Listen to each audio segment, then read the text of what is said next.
Tungod sa landslide dito sa Palakapaw, Quezon, di na magian tong biya Budaka. Ikan ka og Bukidnon.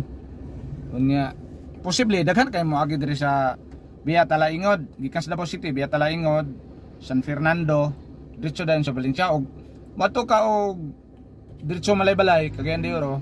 Nako itudlo sa inyo nga mas sayon mas dool ra kayo makatipid mong mga 15 kilometros siguro. Bangkod ka mo gawas diri oh. Kung gikan ka og Davao nya, nakalabay na ka sa San Fernando, bahada na ka sa Lumbayaw, kakita na ka og lapad nga mga basakan diha.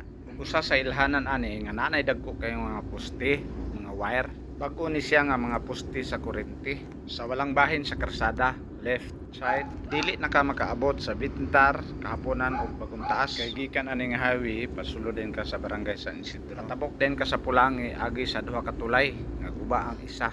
Pag-abot sa unahan sa tulay, paliko din ka patuo, agi ka sa Sidyo Mahinog, part sa barangay Apo Makuti. O hinahiya na ka diring dapita, kaya na mga signage na reduce speed. Kay delikado kay ning dapita diri, kay daghan na kay nga disgrasya tungod kay crossing ni siya nya kurbada.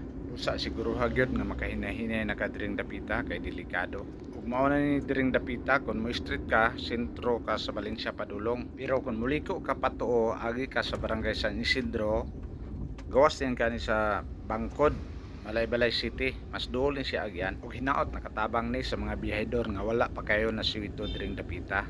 Mga to, daghang salamat.